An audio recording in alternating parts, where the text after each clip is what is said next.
มาเบิ้ลฐานะขันใส่มีได้นอนเอาขาเอาดิยี่ได้ขันเอาละเอาของไม่ได้ไหนนี่เขาเรียกว่า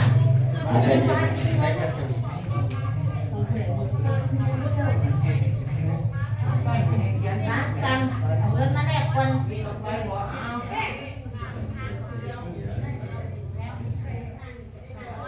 นางโดยนางทำไมเอาภาพด้วยภาพเยอะเพื่อใส่บาตรแจกหน้ามีแขกเดี่ยวกันซองก็บอกเอียนเหมาะไปเอาเลยเดี๋ยวขึ้นมาพวกเจ้าไปบอกเราบอกคนอื่นไปบอกต่อเจ้าต่อมาแกะไปยาวบอกแม่อย่าเอาหน้าทุกท่านเป็นที่เราว่าที่บุกสังหินพ่อประจานก็เลยแล้วมาถึงมาเอาเข้าเลยค่ะนี่เป็นนวดที่ผมว่าคารวะกับคารวะที่เรื่องสุขวัญเป็นเมื่อแล้วก็สุขวัญเนี่ยคอยหน้าของเราได้มามาต้องวงกันเอาง่ายหลายครั้งเด้อได้ง่ายความภาษาเรื่องต่างงานเลย ที่เด้อขันให้ยังหลายอันที่เด้อพอเขามาเอาอยู่ไว้อันนึงให้เจ้าเด้อเอามันมาได้ใต้สยามมันก็โลกได้ไม่ถึงดิพอแล้วใกล้เดียวนี่แล้วพอพอถึงแล้วพอใต้กับใต้ในไปนี่ให้สวยก็คือแบบนี้เอาคือเราตัวนี้แล้วตัวนี้ฟ้าไว้ทุกคนทำงานแบบทำเด้อเด็กการจะบ้านจะงานเป็นตัวเราได้ครับแต่พอระยะที่น้องที่น้องมองเขาติดตามนี้เป็นข่าวผู้ข่าวเล่าข่าวอะไรที่พาดหัวไปโรงงานนี้มีอยู่สองงานเนาะทำบุญให้ทานยังไงยังไงที่สุดแล้วแต่นี้ผู้บาดเจ็บนะครับทำการงานมาสู่โดยการพูดกับอีกทีก็ให้ครอบครัวสาธุนะโมตัสสะภะคะวะโตอะระหะโตสัมมาสัมพุทธัสสะนะโมตัสสะภะคะวะโตอะระหะโตสัมมาสัมพุทธัสสะนะโมตัสสะภะคะวะโตอะระหะโตสัมมาสัมพุทธัสสะสาธุพุทธบูชาธรรมบูชาสังฆบูชาพุทธบูชาจิติกัมมังบุพังอันติเนสตวาสิติโกมหาปัญญาเรตุวิจักขะนังนังปะมังสุตังอุเทมาสาธุสักเกกะเมตะโลเกกิริจิคาราตะเพียนสาธิเกติมะเนติเกระเทยะกะเมตะโลอะนะกะเนเกหาวะตุมิเวเตตุมะเตยันตุเทวะสารคาวิสเมยังกะระนะวะนะกะนะกะสะตันติเกยังเมวะระตะนังกานะโวเมตุนันตุธรรมะกาวนะกะบุวะยังวะรันตาธรรมะกาวนะกะบุวะยังวะรันตาธรรมะสาวนะกะบุวะยังวะรันตาโดยอายุปะดาเจ้าทั้งหลายจงสถิตอยู่ถึงสวรรค์ทั้งฟ้าข้าพระผู้มาเทวดาเจ้าทั้งหลายสถิตอยู่ในวิมานในอากาศในอากาศในก็ในปัจจุบันนี้ก็ดีขออัญเชิญยังกายกันตาภายในทั้งหลายจงสถิตอยู่ในน้ำในต้นโพธิโมกข์ห้าเดียวขอแก่สถานที่นี้ก็ดีทุกกายทั้งหลายขอโอกาสอาราธนาจงสถิตลงมามีเงินเลยค่ะสถิตในทางรอมทุกกายทั้งหลายเราทุกกายโอ้ยได้ขอเดินสาภาษาว่าจะได้ไปภาษาว่าแล้วเราต้องมาไปเนี่ยภาษาละเราตัวสงบนะครับเราต้องไปที่โอกาสของเส้นยิมินาสกายนาอามุขานาทิสุสยามาอาลังสัมมาสัมพุทโธภะคะวะพุทธังภะคะวังอภิวาเทมิยิมินาสกายนาธัมมังนาทิ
ติยัมปิสังฆังสรณังคัจฉามิ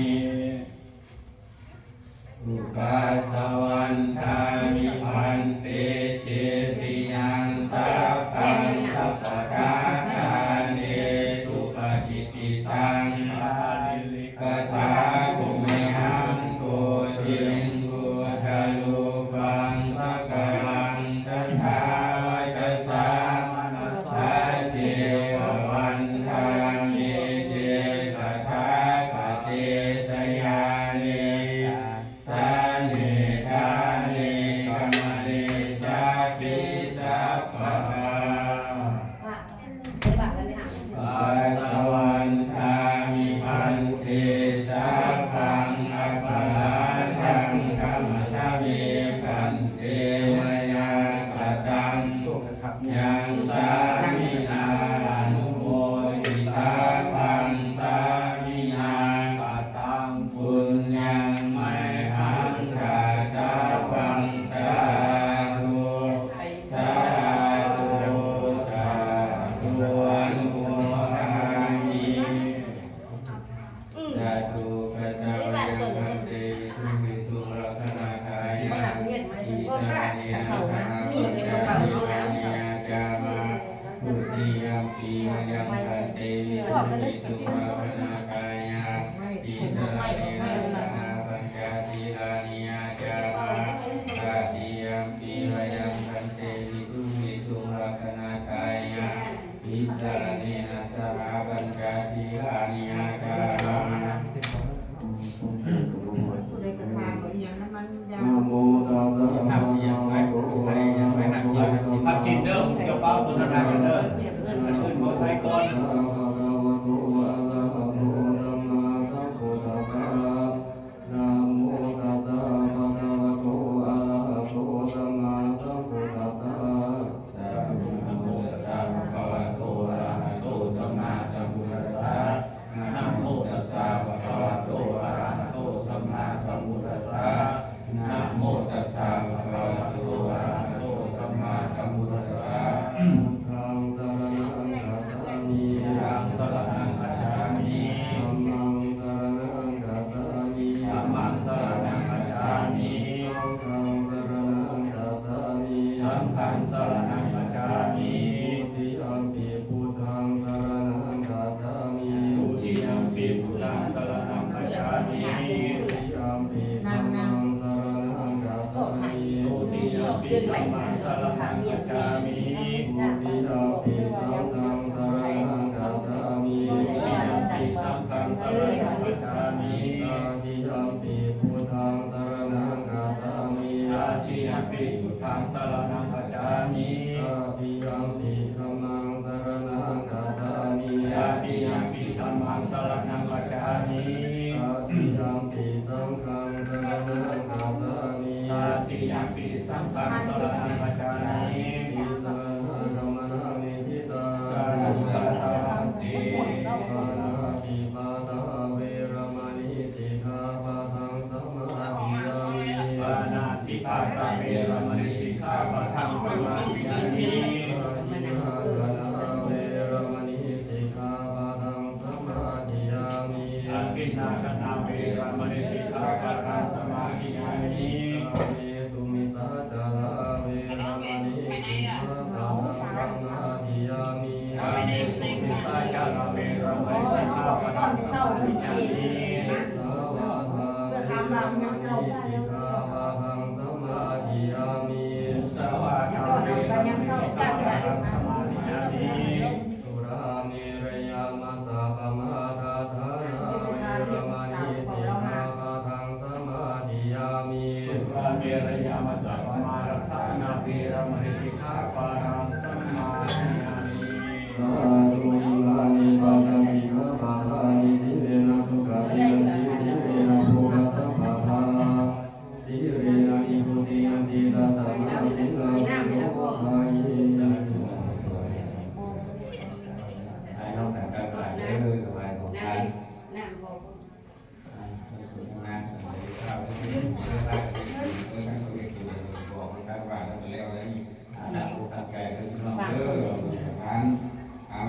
งหลังคือเรื่องคือว่าของเราคือนะโมตัสสะ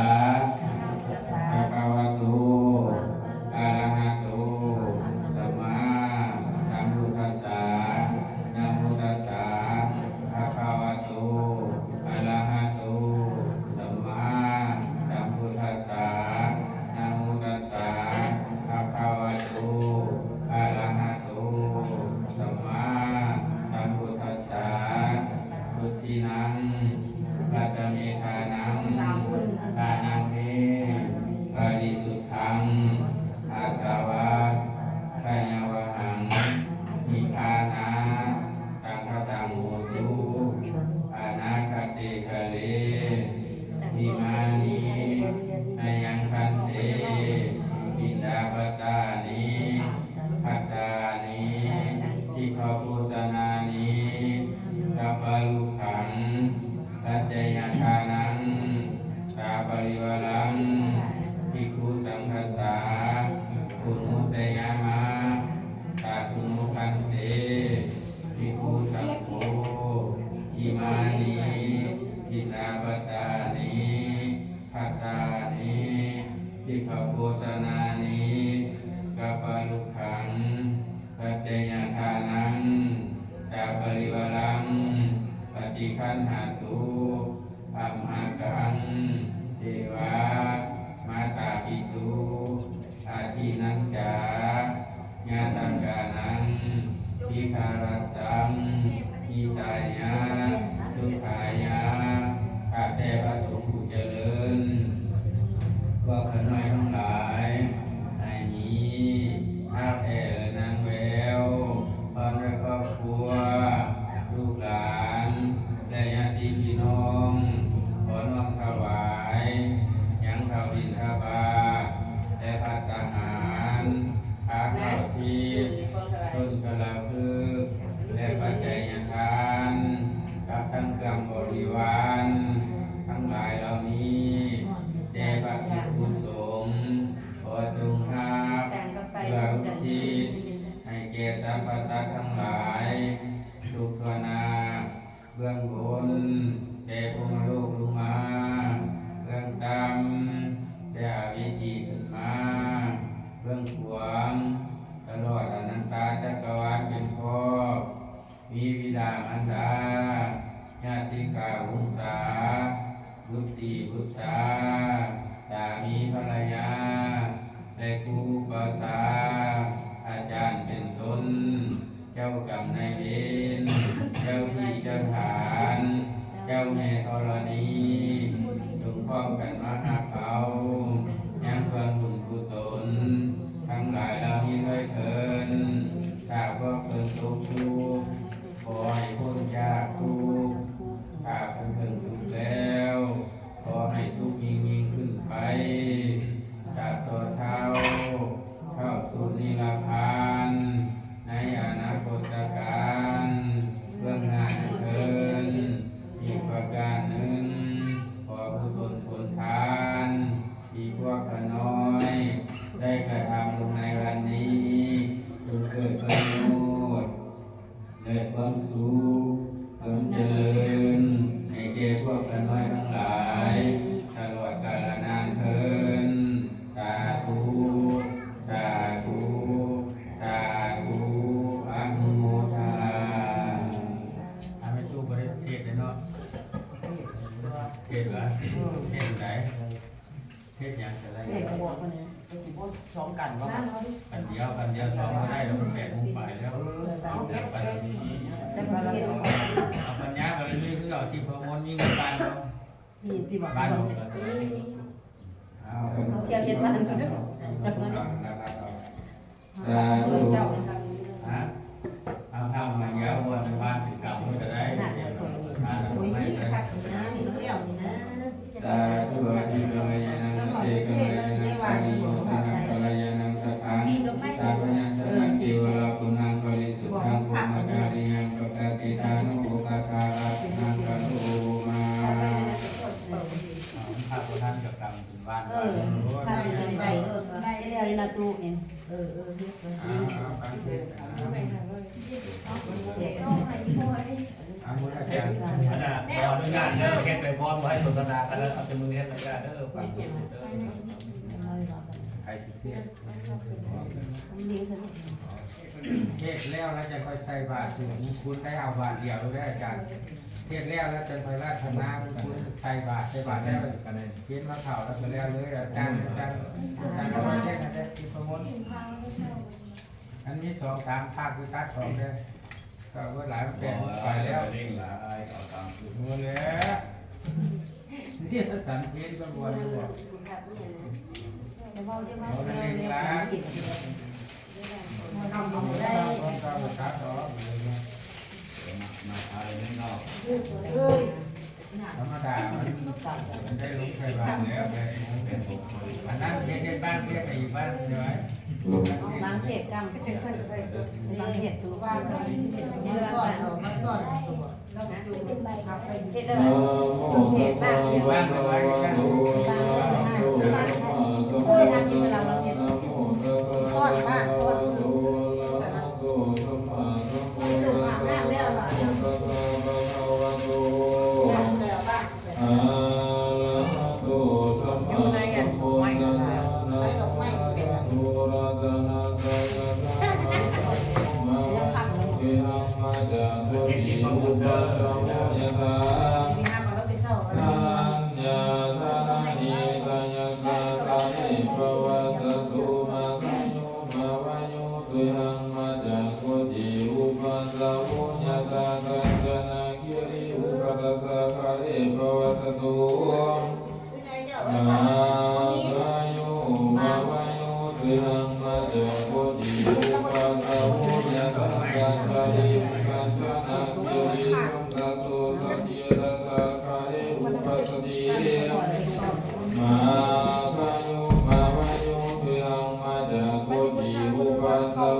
สังเกิดนันว่าผู้โดยคำมันสูงไหลเป็นโสก็ย่อมเกิดมีในการทั้งเรื่องนี้สลินสิทธิตรงนี้โดยประการสังไรอันว่า